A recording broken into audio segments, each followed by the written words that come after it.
So as we were just listening to the White House briefing there before, Karine Jean-Pierre is now going to take questions. We were listening to John Kirby, NSC coordinator there, just reminding us of the number of Americans that have been killed in the war against Hamas, and also still 10 Americans unaccounted for, saying, Terry, clearly that they're doing everything they can to continue or support further negotiations to get hostages released. Still don't know, though, if those 10 Americans are indeed being held hostage. But as we know, 2 Americans have now been released. 2 Israeli women have been released.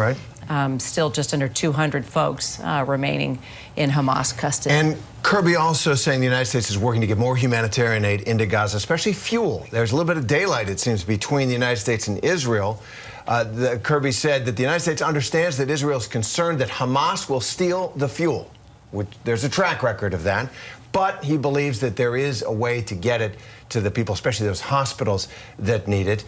Kirby also was asked if the United States has a position on the legality of an Israeli reoccupation of Gaza. Would that be legal? And he says the United States does not have a position on that. So for more on all this, let's bring in ABC News National Security and Defense Analyst Mick Mulroy and ABC News' Elizabeth Schulze at the White House.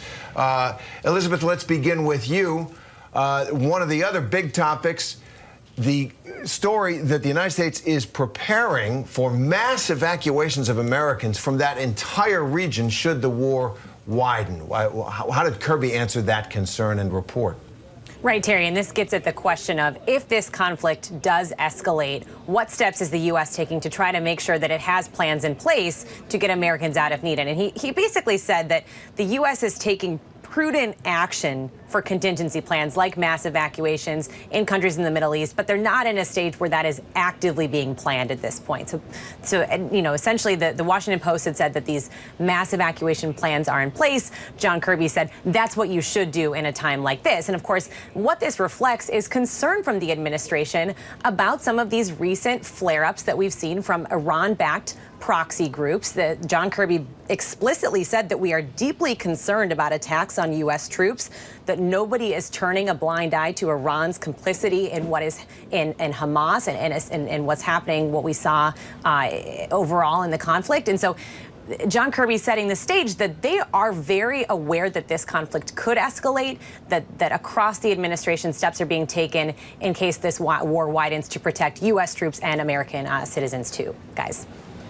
Interesting point, Mick. Just we're talking more about protecting U.S. troops. We know there's U.S. troops in the region.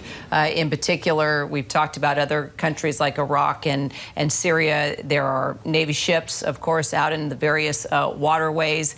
But at what point do we become concerned about this becoming much bigger than just a looming ground invasion within Gaza? It looks like the administration, particularly John Kirby, is taking a much, I guess, bigger look at that this isn't just about Gaza.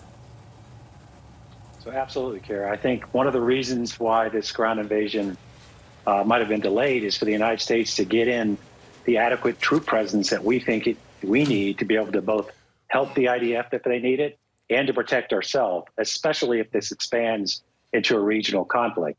And by that, of course, would be a northern front with Hezbollah. If that happens, there's likely to be no aircraft, civilian aircraft at least, going in and out of Lebanon and potentially even Israel. So a lot of the effort when it comes to both protecting our own servicemen and women and American citizens, there's 600,000 American citizens in Israel. There's around 90,000 American citizens in Lebanon. So if we have to evacuate, that is an incredibly large number of people at a time when, of course, it will be very dangerous because there would be an active regional conflict. So I think there's both protecting the American servicemen and women that are there, but also looking at a potential for evacuating large-scale American citizens out of the conflict itself. Elizabeth, Mick, thanks so much. Always appreciate your support and insight. Hi, everyone. George Stephanopoulos here. Thanks for checking out the ABC News YouTube channel. If you'd like to get more videos, show highlights, and watch live event coverage, click on the right over here to subscribe to our channel. And don't forget to download the ABC News app for breaking news alerts. Thanks for watching.